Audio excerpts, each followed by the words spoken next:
Wrexham are promoted. They have their storybook ending. You can walk through the fire. You can walk through the fire. When it's down to the wire. You can walk through the fire. Howdy, y'all, and welcome to the Wrexham Texan. My name is Jake Green. It is season 2 of the Wrexham Texan. I think that we might have won the award for fastest to season 2 of any podcast ever. I'm not sure that there's actually a category for that, but I'm pretty sure that 6 weeks in and we're already in season 2, that's got to be some kind of record. So for those who don't know, we're now doing video. So we're going to be on Apple Video Podcasts, Spotify Video Podcasts. We'll be on Twitter. What else? Twitter, YouTube, obviously, Facebook at some point, and then in the very near future, Rumble and Odysee. So you'll get to see it everywhere if you would like. If you want to subject yourself to staring at this ridiculous excuse for a face for a couple hours each week, then you can go to any one of those sites, including our website, which is peacefulsea.network, www.peacefulsea.network, up on the screen right now, y'all. You can go there. You can find all the stuff that I do, all the stuff that my company does, which has been mainly documentaries and short films in the past, although now we're producing 3 podcasts at this moment that are out and 2 more on the way. Actually 3 more on the way. So our library is expanding rapidly, and it's awesome. I love it. I love doing podcasts. I love talking about Wrexham. For those who are just joining, who are brand new to the podcast, like I said, my name is Jay Green. I'm a filmmaker based out of Atlanta, Georgia, but I grew up in Texas. I was born in Texas, spent 30 years in Texas, and I pretty much just identify as a Texan. So hence the name, the Wrexham Texan. I'm a filmmaker, which is why I started this whole podcast, was to analyze the show Welcome to Wrexham, as well as talk about my love for the football team. So yeah, welcome to the show. If you're new, you can go to Instagram and Twitter. Follow me, WXM Texan, the Wrexham Texan, on both of those platforms, and make sure you tap the like button, subscribe, share, leave a review. All of that good stuff helps grow the podcast, helps more people come on this podcast, which I'm very excited to have on some guests this season. Now that I'm not producing 27 episodes in 6 weeks, I can actually have time to reach out to people and have them on the show. So I'm very much looking forward to that, and hope you are as well. The format of this show is going to be slightly different than it has been for the past 27 episodes. Basically, since most of the games are played on Tuesdays and Saturdays, I will have basically what's going to happen is, sorry, I'm trying to find the easiest way to explain this. The show tends to come out Tuesday nights. Okay.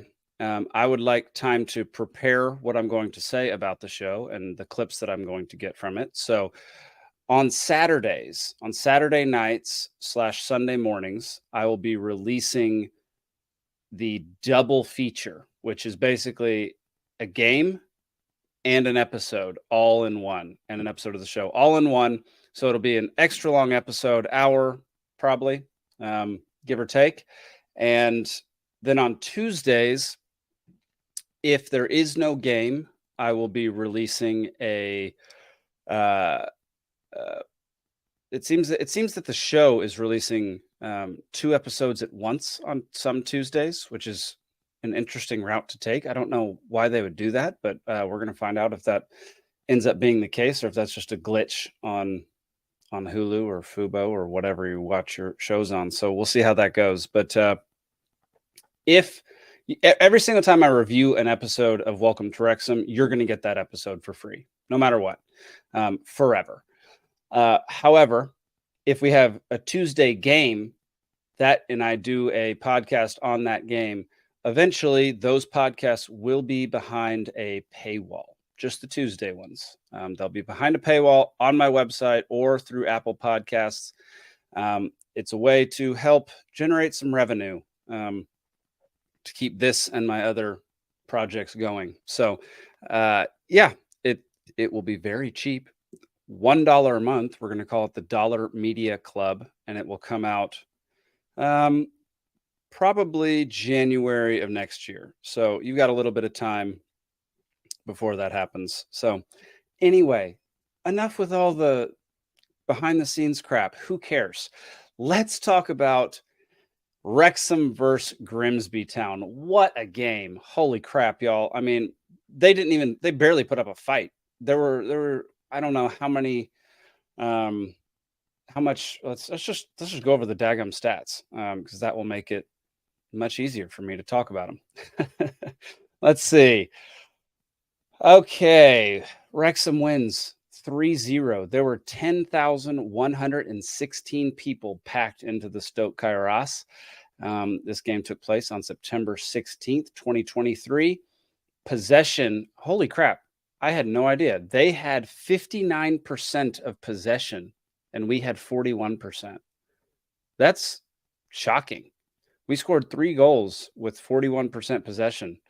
I've always thought that possession didn't mean everything, and wasn't that important. Let's see. Duel success rate, 52-48 in our favor. Aerial duels, 57-43 in our favor. Interceptions, 10 for us, 4 for them. We were both offsides twice. We won 3 corners. They won 1. As far as distribution goes, oh my gosh, they had 540 passes. We had 376.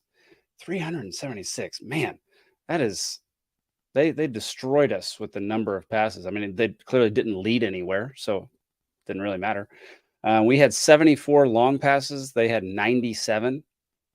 We had 77% accuracy. They had 82. They had 31 crosses. We had 22. Man, for the last few games, we've dominated crosses. They had 9 more than we did, like 50% more than us. That's interesting. And they just produced nothing from it. They just did not play well, or they're just not that good.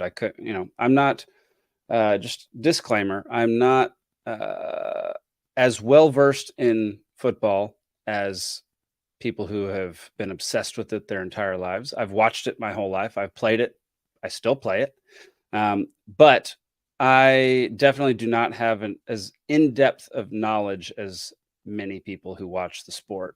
I tend to know a ton about American football and basketball. Those were my 2 big sports growing up, and I know basically all there is to know about them. So, yeah. So when I get things wrong or when I'm curious about things, it's going to come up. Our crossing accuracy was better, 23% to 16%. Let's go to the attack. 3 goals off 17 shots with 9 shots on target. They had 0 goals with 9 shots and only 1 shot on target. 1 shot on target the entire game. That is rough. That is a rough day for them. Imagine being a Grimsby fan and traveling all the way to Wrexham and then having that happen to you. They had to block 6 of our shots. We only had to block 1 of theirs. They had 7 shots from outside the box. 7 of their 9 shots came from outside the box. We dominated inside the box. So what? That means they only got 2 shots from inside the box. That's amazing. That is fantastic.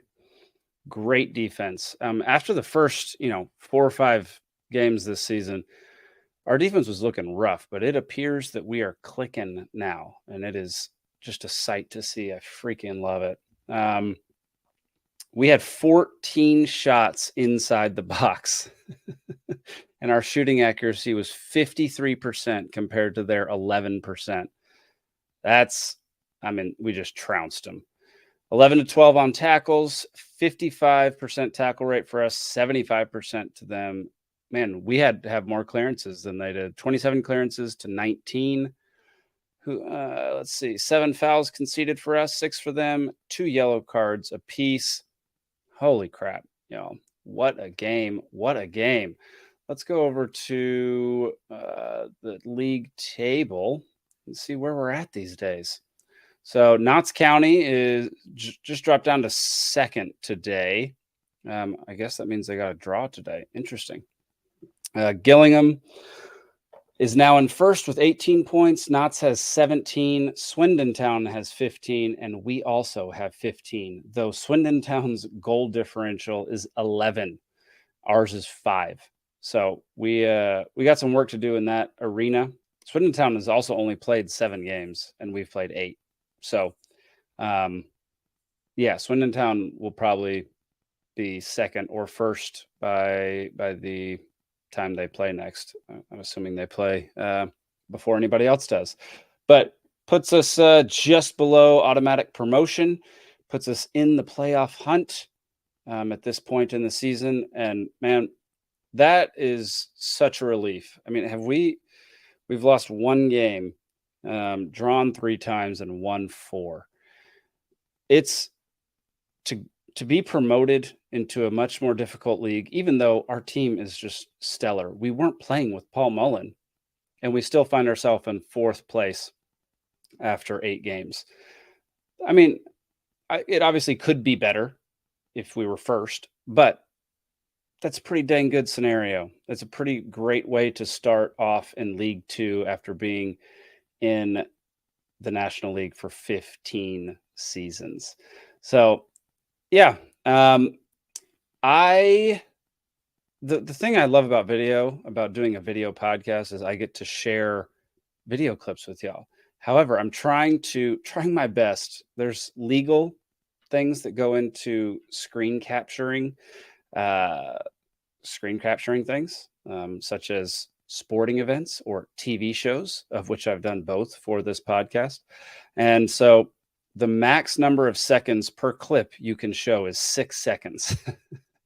And I know it sounds, it's a tiny amount, and it's very frustrating. Otherwise, you will absolutely get removed from YouTube and other sites.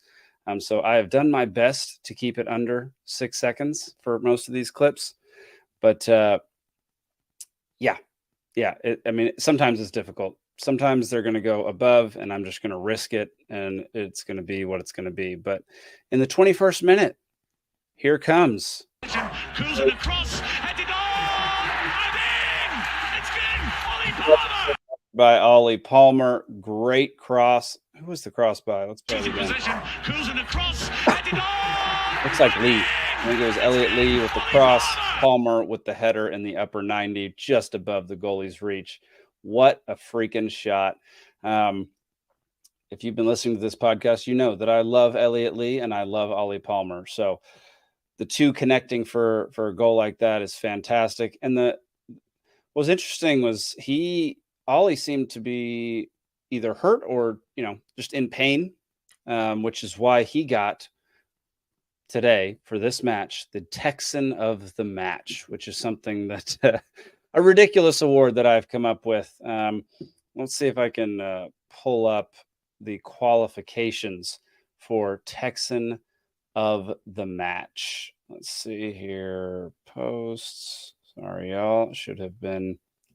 All right. The qualifications are grit, rebelliousness, loyalty, flair, and the cowboy quality.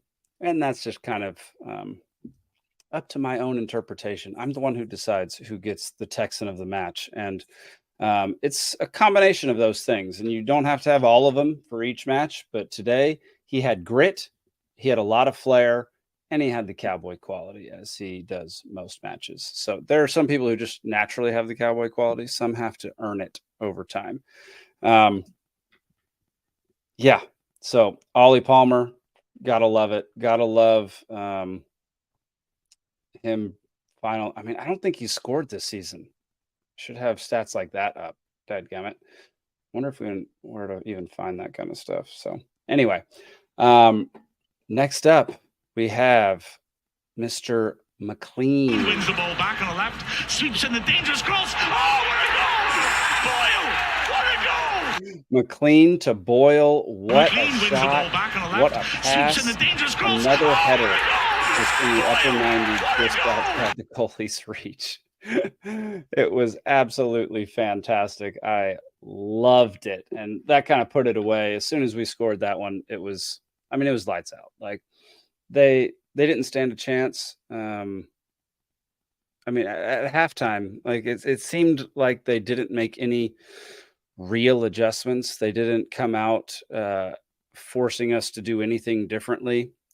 So it just seemed like it was utter domination on our part, and we couldn't be stopped. And it was absolutely delightful. The very next clip is, let's see, this is Mullen. So Mullen, it's first game back, full game back, first game starting this season. He played really well. It was clear that he was not in tip-top form because he had some really close calls, including this one. Edge of the area, gets on goal, Rodgers, good save by the keeper. It was a slightly easy save for the keeper, but for him, he should have put it in the upper 90 far post, which we all know that he's capable of doing. And the next one came 2 minutes later. On goal, Mullen, can he finish? No! Man, I thought that one went in for a second.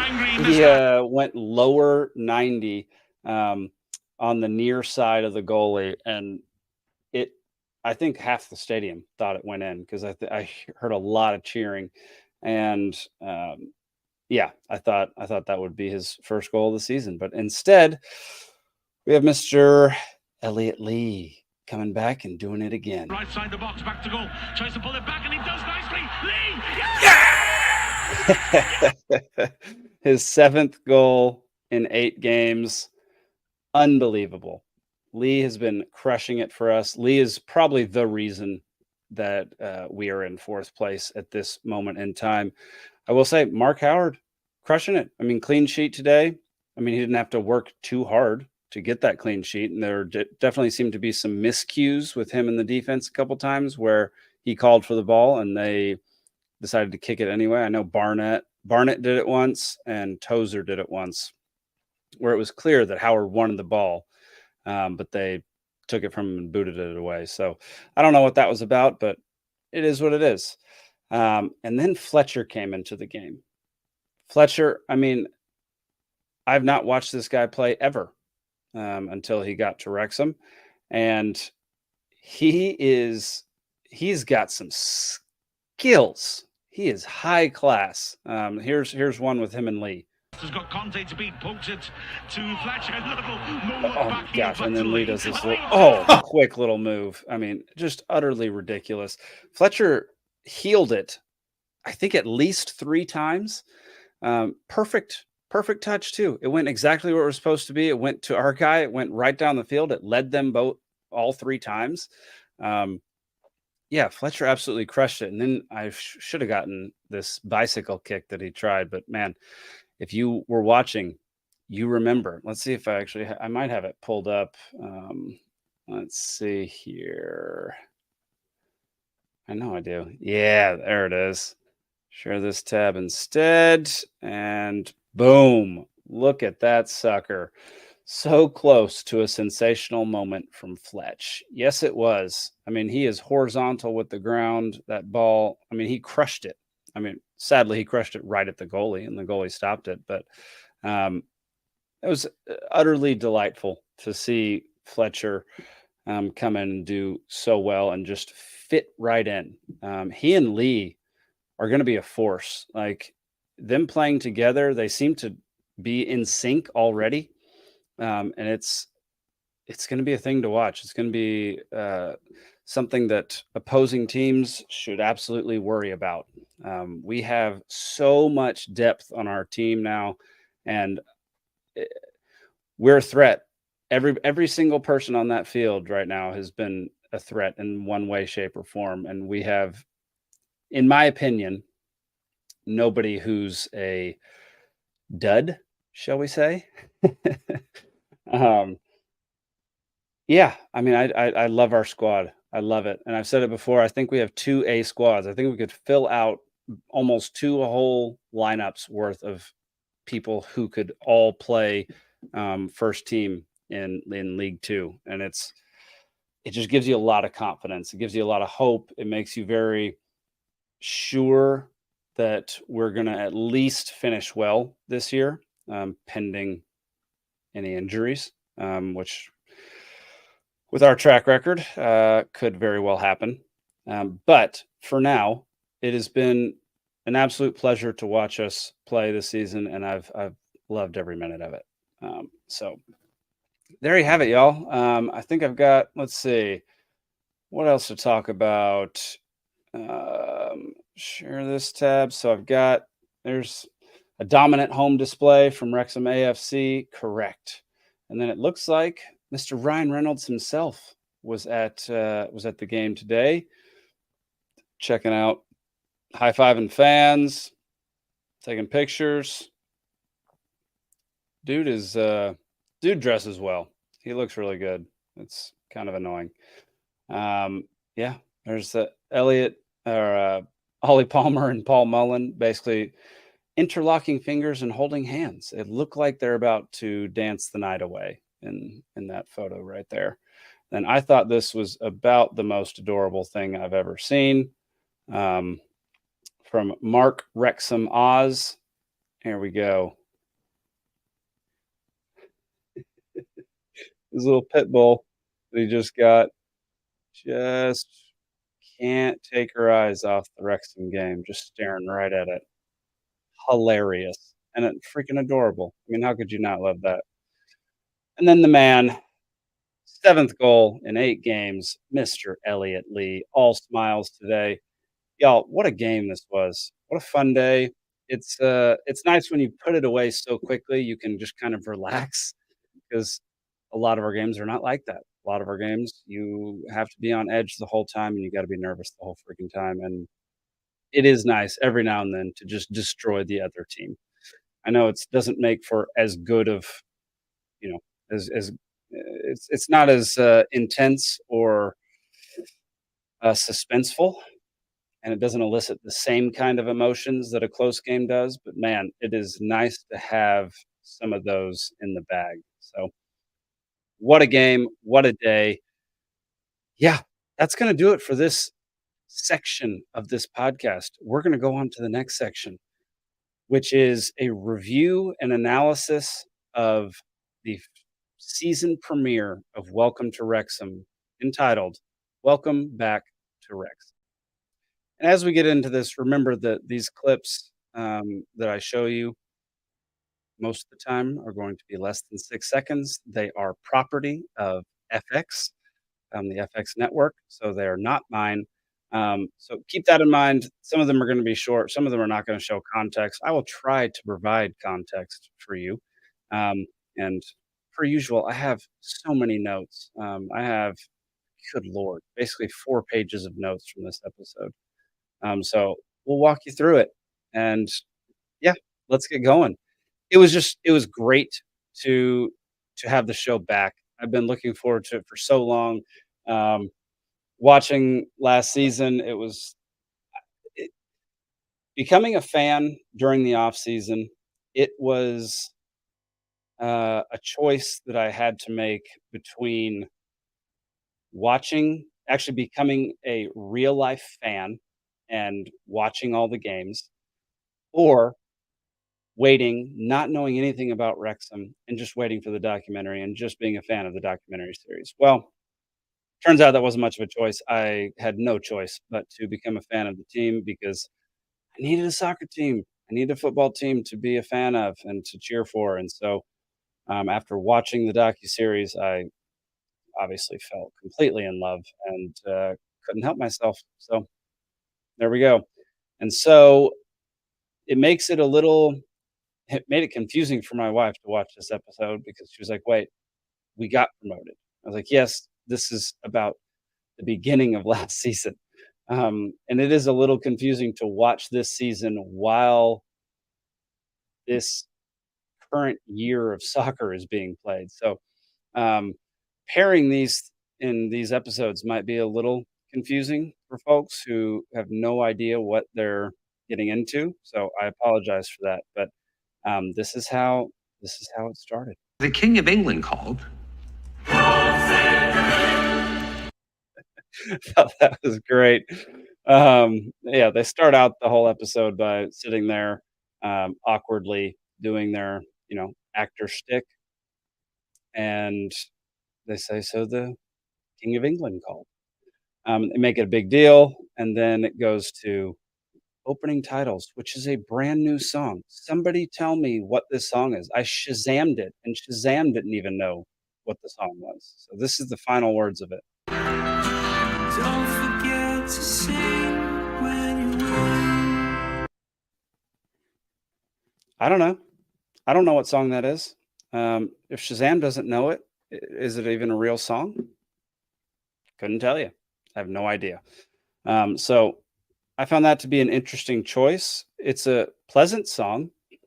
It doesn't seem to have any oomph to it like the previous two title songs did.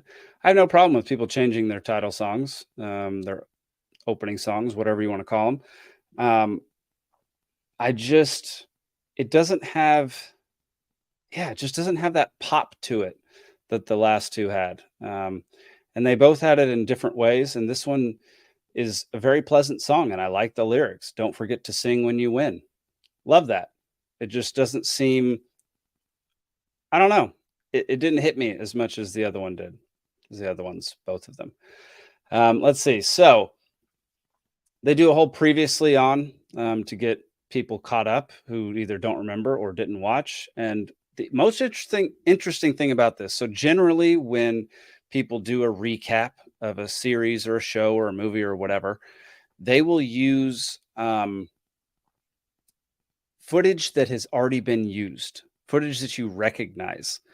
And I think it's to orient people so that they know exactly where they are and like they remember it. It kind of sparks their memory a little bit. This didn't do that. This only used a couple shots where it was exactly what you had seen before. It was a ton of new footage, but they were able to narrate over it to make you recognize it. And that was awesome. I love it. I love seeing new footage from previous seasons that we'd never seen before. It's a great thing to do.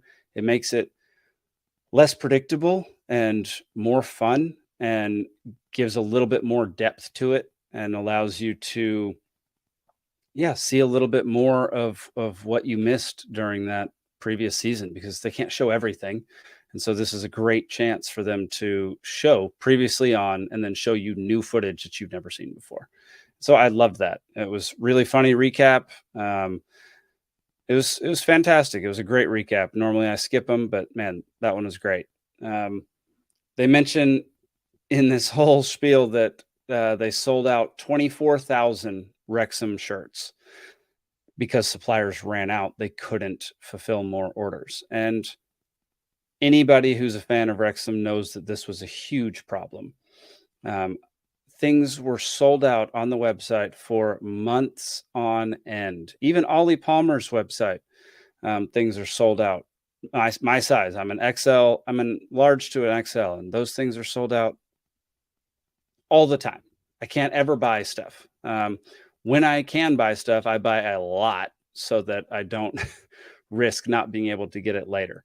I kind of go on a binge if I see, oh my gosh, they got new stocks in. So it was just very, very interesting. I do know that they upped their order this past year. I think it was only to like 32,000 or something like that. So it's not like they doubled it, which they absolutely could have and still sold out everything. So maybe it's just a slow growth that they have to do, which makes sense. You can only grow so quickly. Otherwise it's not sustainable or mistakes start to happen. So hopefully in the next few years, though, there will come a point where you won't click on that t-shirt you really want and it will say sold out. Maybe that won't happen. But for now, it's all that happens. The fact, so another thing they open up this episode with is how many international fans are showing up in Wrexham. And on a personal note, sometimes it makes me feel like a super bandwagoner, like a cheap little doofus that decided to hop on a train that was going places just because he wanted to. But then I think, I put in a whole lot of time and effort. I'm trying to learn the history of Wrexham, the town, and Wrexham, the club. I'm watching every single game. I'm buying all the shirts and the jerseys. So, I may not have the history with Wrexham that a lot of people have, but I'm putting in the time. And yeah, I love it, and I love Wrexham, and I will continue to do this podcast. I'm hoping for at least 15 years. I'm hoping 15 seasons minimum of this podcast coming at you once or twice or 3 times a week. So, yeah.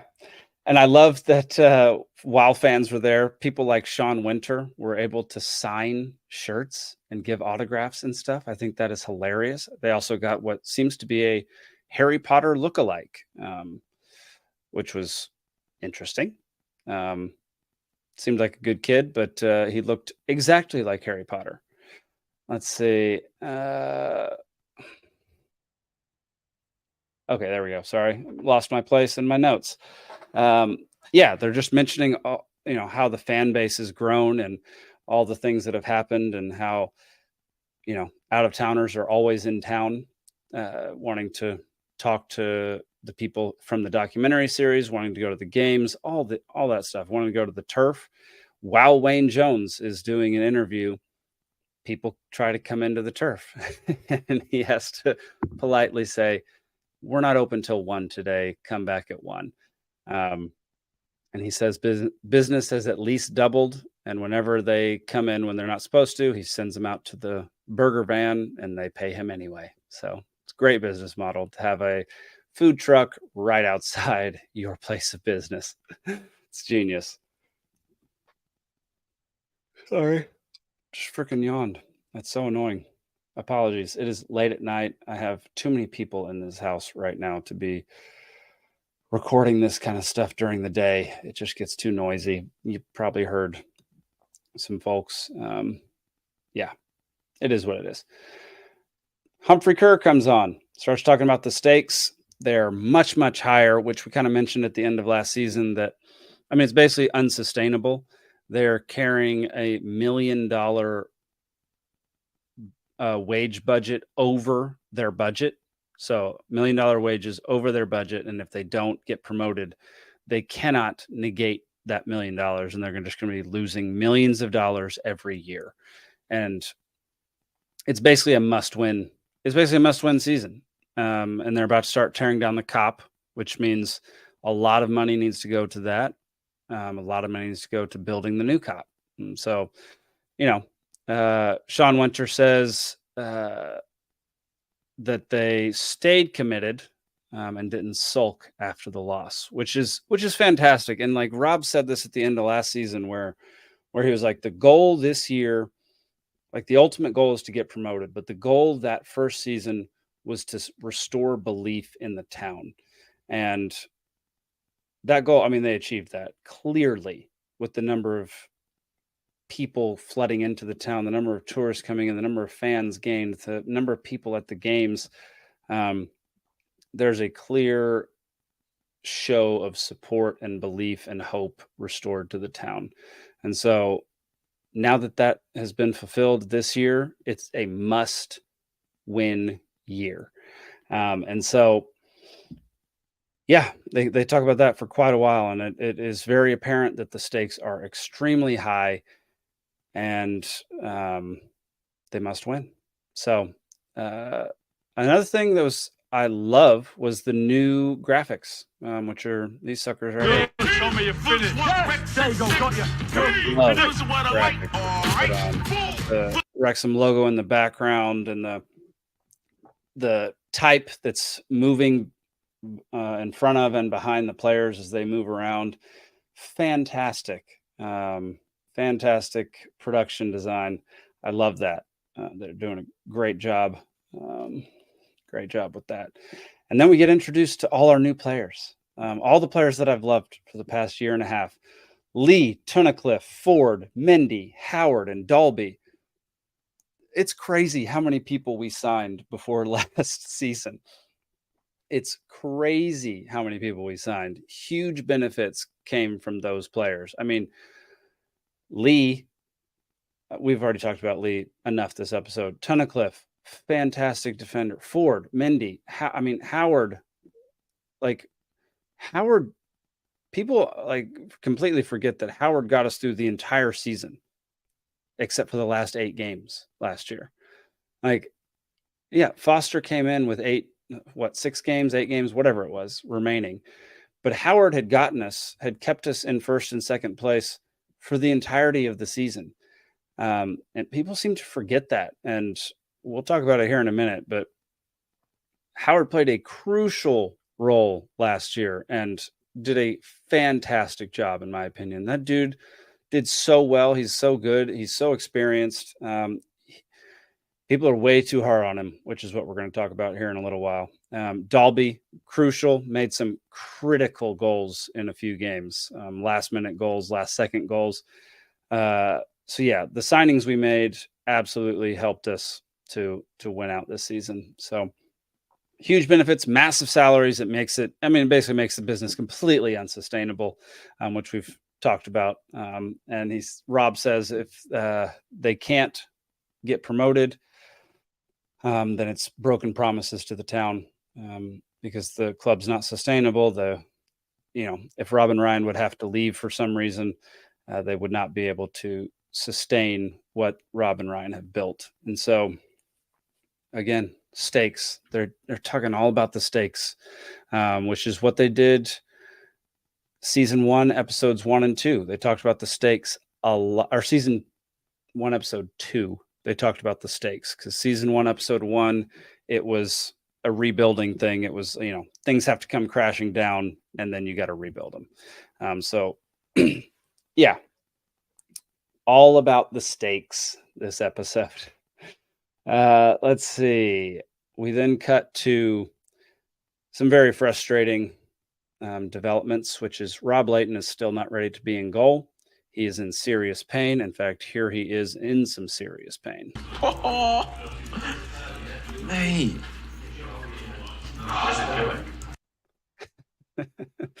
Oh, that poor guy. Look at that face. He is in some serious pain right there. And you see a very long amount of rehab where he's just wincing the entire time, because the doctor did say it was a potential career-ending injury, and so it kind of makes sense that there's this much pain involved, and they're trying to get him rehabilitated quickly. So it makes sense that that's the case. But yet some more bad news. Christian Dibble, who came in to sub in for Rob Layton and did a great job at the end of the 2021-2022 campaign. Did a great job. He's also hurt. He dislocated his knee, was it? Yeah, dislocated his dadgum knee in preseason, which forced the signing of Mark Howard. And we cut over to Mark Howard. He's mentioned, we go through a little bit of his history. He's been playing professional football for 19 seasons. And he's played with Parkey before. What more could you ask for? The dude is experienced and has played with the coach before. It's fantastic. And he's done well. He's helped get teams promoted. So that's the exact kind of signing that you want. The new goalkeeper coach is thrilled to have him. And so clearly everything went well from then on, because of Mark Howard, we got promoted. Let's see. We then cut to our first game. First game is a quote unquote must win game. I wouldn't say it's must-win game in the sense that if you don't win that game, you're out. I think it's more of the town needs that victory. The town needs it very badly, and they need to start off on a good foot, which makes sense. We do the Phil enthusiasm count again beforehand in the pregame speech, and then one of my favorite quotes from this episode is right here. I was feeling somewhere between hope and fear. Yeah. Now, for the first time ever, I actually feel expectation. I expect us to win this thing. I love that. He was basically saying that, for all the seasons leading up to this, he had expectations somewhere between hope and fear. And this season, he actually has full-on hope, expects us to win. That says so much about what has been done to build this team up and to instill hope back into the town. And he just said it perfectly, just perfectly right there. Let's see here. I got to remember what, oh yeah, here we go. Sorry. Now at the very beginning of the game, a certain amount, I can't remember how much time in, but Howard lets one in. Might have been fouled. Seemed like he may have had his arm grabbed, but it is what it is. And Mullen almost gets one. Palmer almost gets two. And then it's 1-0 at halftime. And after half, Mr. Elliott Lee comes into the game. That's nice. Back heels it. Lee hits it. 1-1, 73rd minute. And then right after that, Elliott Lee. Helps it in. Lee, 6 yards out, heads it. 85th minute, 2-1, Elliott Lee. Let's go back to that first clip because that Palmer pass, I know we don't see much of it because it's a 6-second clip. That's nice. Back heels it. Lee hits it. That backfield pass from Palmer to Lee, absolutely beautiful. Started Lee off, immediately loved by the fans. One of the younger fans is asked at the end of the game if her favorite player is still Mullen or if it's Elliott Lee, and she goes, "It's Elliott Lee." And completely makes sense. I mean, he is my favorite player. It wasn't because of these first two goals. It was because of the fact that he hustles everywhere. He's always running. He hustles. He works his butt off. He almost never flops. Flopping is my least favorite thing in football. I hate it. It's why I can't stand watching the NBA. It's just nonstop flopping and nonstop whining about everything. If you whine a lot and if you flop a lot, you're not going to be my favorite player. I might like you and I might love watching you play, but you're just not going to be my favorite player because those two things, you have to be good to be my favorite player. But if you're whining all the time, ain't going to happen. Just, quit whining, quit whinging, as y'all would say. Drives me nuts. So yeah, we leave that game with a 2-1 victory home. Stoke Kairos. I guess back then it was just the Kairos. Now it's the Stoke Kairos, but it is what it is. All right. We then cut to something that I really just don't want to talk about for very long, which is etiquette training. Etiquette training to meet the king and the royal family and all that stuff. I am someone who could not care less about the royal family. I could not care less about the president of the United States and his family, no matter who it is. Don't care. So I don't see the point of etiquette training because there are traditions that I'm a fan of, and then there are traditions that I just think are absolutely ridiculous. And etiquette is one of them. Just be respectful and don't be a turd. Just don't be a douche. And it's just spending all this time. It's admirable in a way that they're spending this much time and they're paying somebody to teach them all these little etiquette rules that they must know. But the whole sitting down, the way they sit down with their hands on their knees, that is infuriating. Why even have a seat back on your chair if you're not going to use it? just let me lean back. Anyway, I don't want to go on and on about this. So, the whole point of it is they're basically kissing ass to try to get the king to help them get funding for the COP. And so in that way, I can kind of understand it, though that might make me like it even less. That might make me just be like, seems like you're selling out here.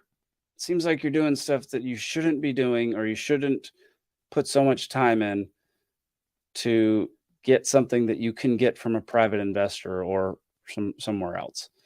It's just, I don't like putting on airs to get money. That drives me nuts. What you see in this camera is what you get in real life. Like, I'm not going to put on airs for anybody. If you ask me a question, I will tell you exactly what I think, even if it is completely inappropriate or completely makes things awkward. I'm just going to say it. So, yeah, this part of the docuseries might not be for me, but it is what it is. There are people who are obsessed with the royal family and all that stuff. So whatever. The one interesting thing that I learned in this episode was that the Kairos can't host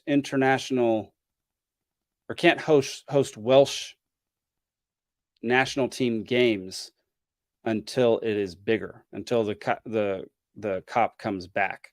So that's interesting. And that makes it definitely a more intriguing offer if you're going to be able to host other games than just Wrexham games in it.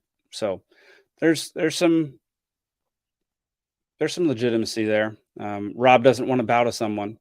Completely agree. I'm not going to bow to someone. I will shake someone's hand gladly. Then we cut to really cool bit. As they're tearing down the Stoke Kairos, or as they're tearing down the COP,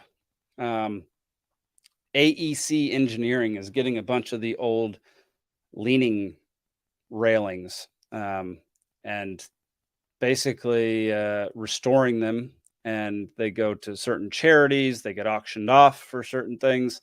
And so he just volunteered his time. What was his name? Did I write it down? Phil. I forget his last name. I did not write down his last name. But AEC Engineering was a sponsor of Wrexham for 7 years leading up to the takeover. And Phil is extremely proud and gets emotional about it. And it's awesome. I love that. It's fantastic. And it's such a cool thing to do. They do that with stadiums over here as well. So my dad had season tickets to the Dallas Mavericks, which is the Dallas basketball team.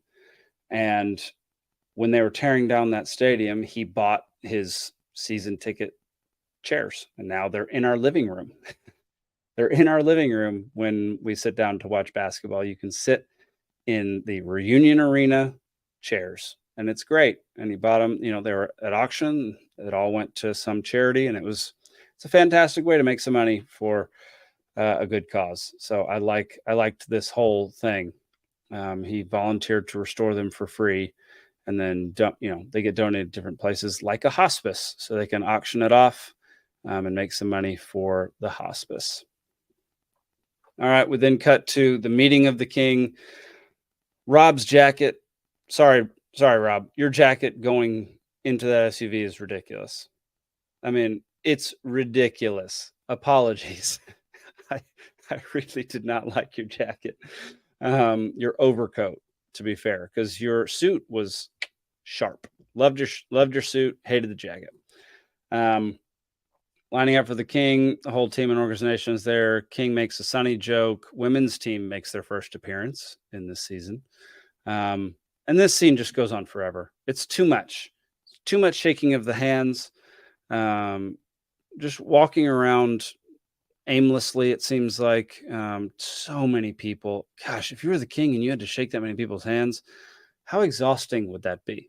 How exhausting would it be to just go into a stadium and meet, I don't know, 150 people all right then? That's exhausting. How many possible different conversations can you have and different things can you come up with saying? Because that's a lot of people. Yeah, again, I'm not going to spend much time on this or any more time. Moving on. They're waiting on the leveling up fund, which the leveling up fund, just in my experience, waiting on the government to do anything is just a giant waste of time. It is a waste of resources. It is draining on your mental health. It is quite possibly draining on your physical health. I just don't rely on the government to do anything is my philosophy.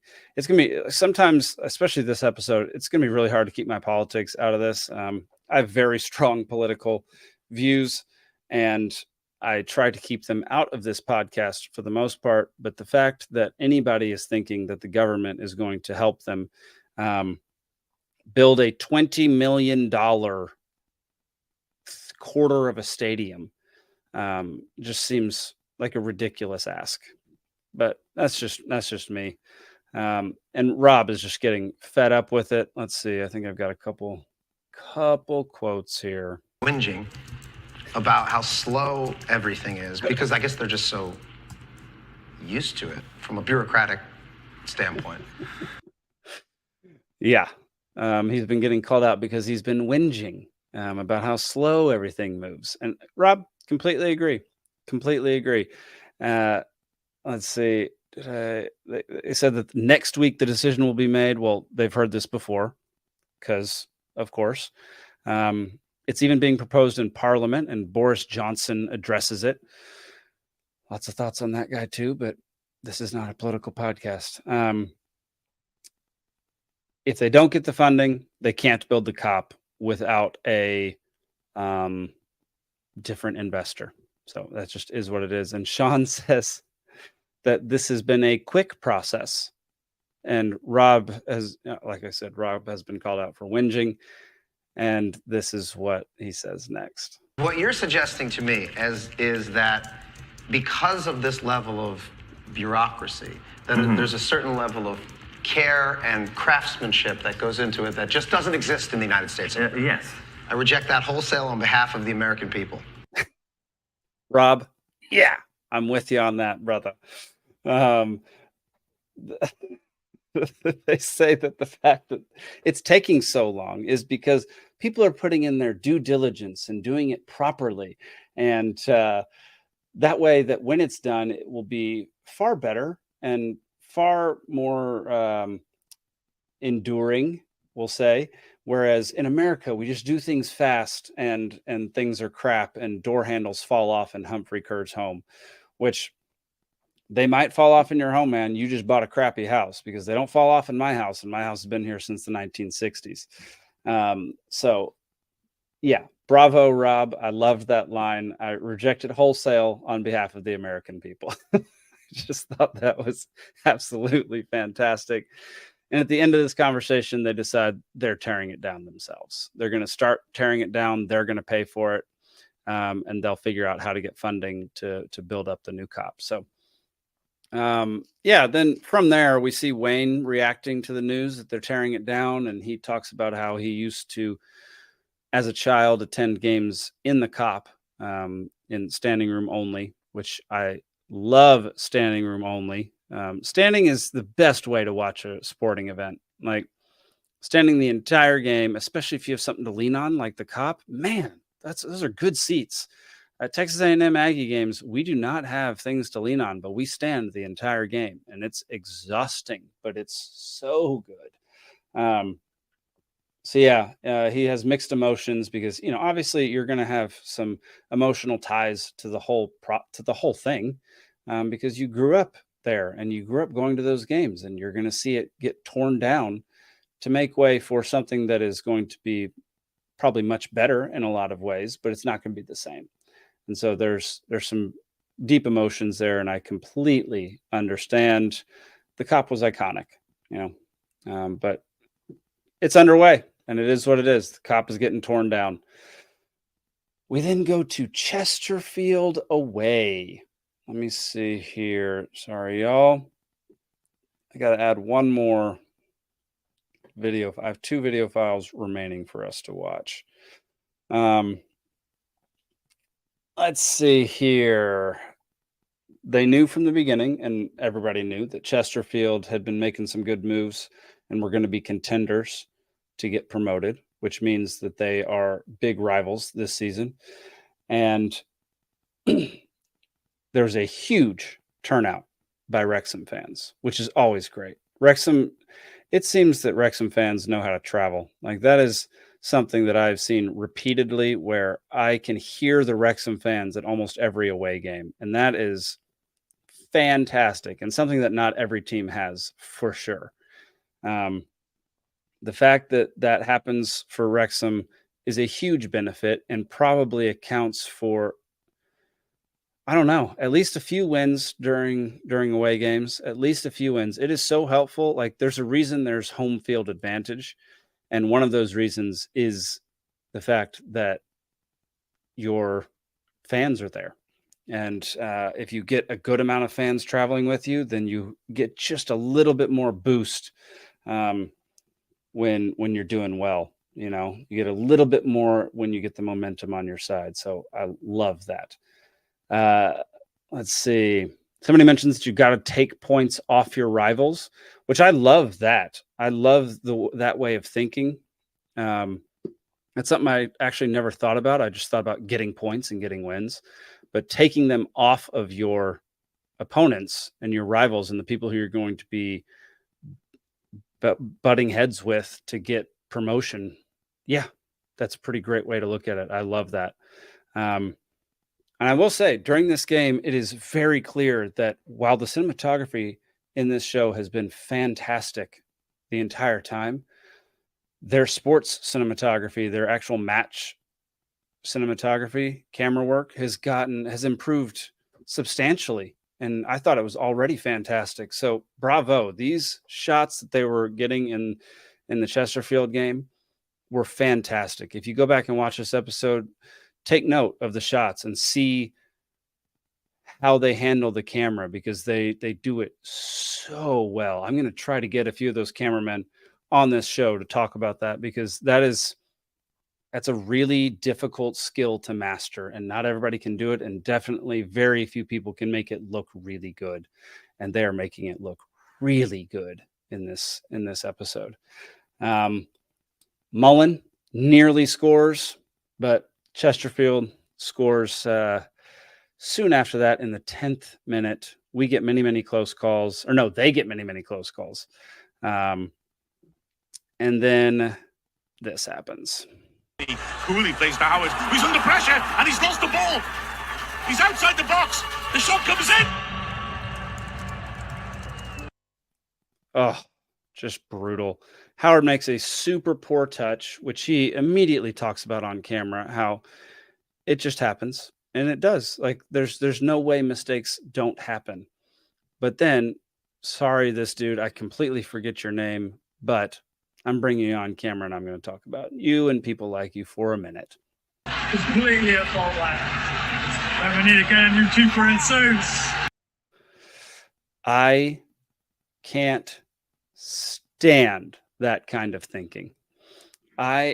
It's game 2 of the season, and this guy already wants to get a new keeper in. He wants to remove Mark Howard, who has gotten teams promoted in the past, who's had major success at other clubs in the past, who has played with Parky before. He wants to get him removed because of one mistake. One mistake. Like, give me a break, y'all. How about have some patience? People cannot operate if you have zero patience as a fan. If you just run solely on emotions, you're making it hell for the people around you. You have to have some stability. You have to give people a chance. You have to let people make mistakes. And Howard owned up to it immediately, and he knows it. People know when they make mistakes, but it's clear that Howard knows what the frick he's doing, and he is a good goalkeeper. He's doing well for us this season as well. So, like, enough. I mean, I guarantee you I'm going to repeatedly say this throughout the entirety of this podcast to infinity. give people a chance, let people make mistakes because it's going to happen, and stop calling for change as soon as something bad happens. It's utterly ridiculous. So just have some patience, for goodness sake, please. So yeah, that drove me nuts. Wrexham ended up never finding their rhythm. We lost 2-0. And yeah, it's not a great start. It's not a great second game, obviously, but like, don't lose hope after one dadgum game. Just take a deep breath, breathe out, and move on.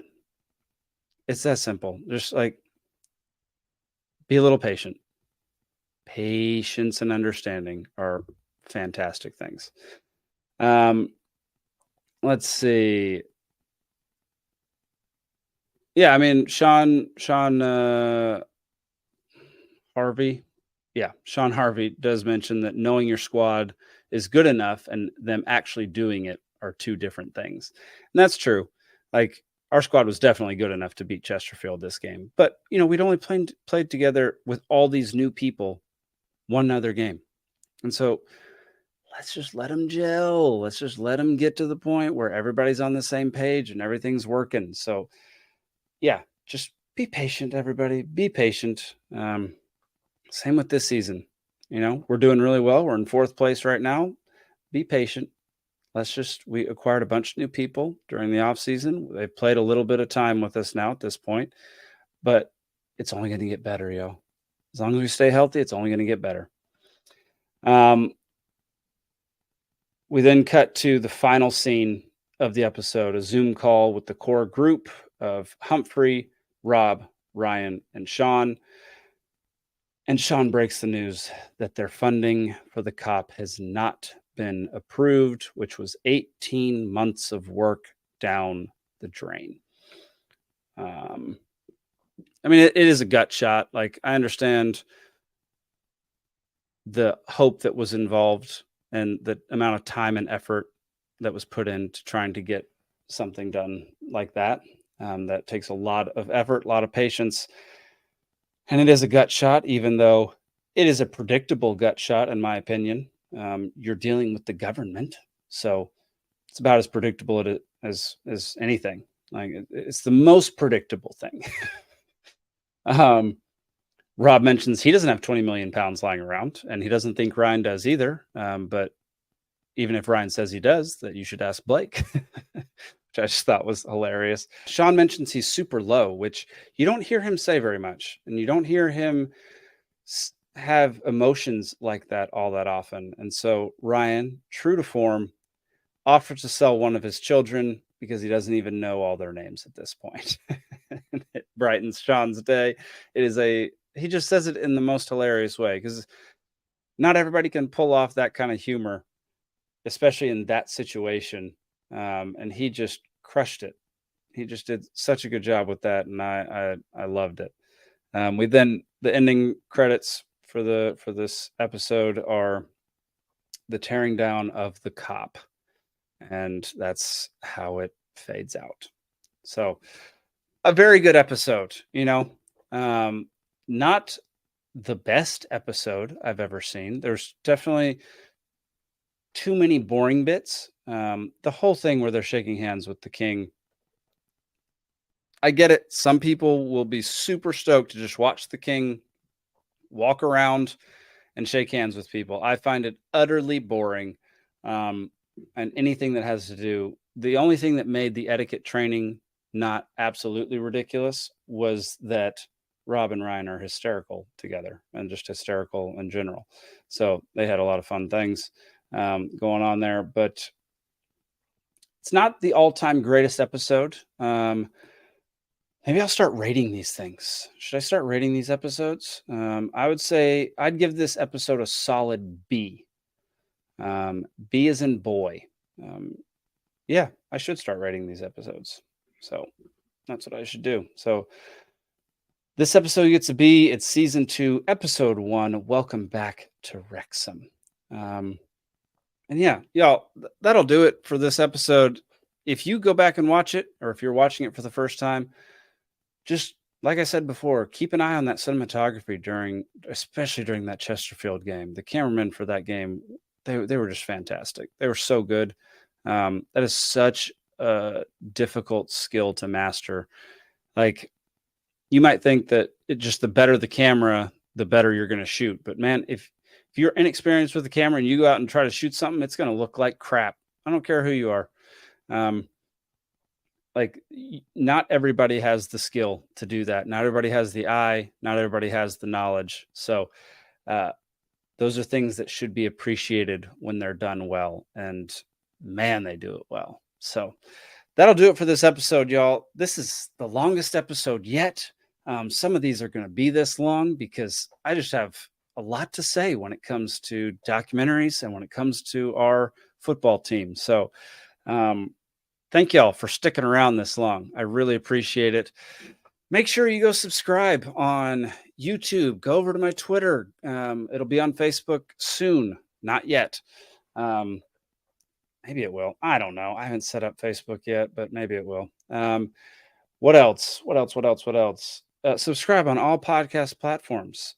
Give me a rating. Give me a review. Send in your thoughts via Instagram, Twitter, or email, director@peacefulseaproductions.com. I'd love to know your thoughts on anything. If you want me to cover something specific, I will absolutely look into that. So again, thank you all so much for watching. Thank you for listening. I really appreciate everybody who's been coming along with me for this ride. I plan to keep this going for a very, very, very, very, very, very, very long time. That'll do it for this week, y'all. Have a good one. Up the town. Search my soul with all your heart, you're gonna see it. You're gonna see it. And if you knock my soul with all your strength, you're gonna find it. You're gonna find it.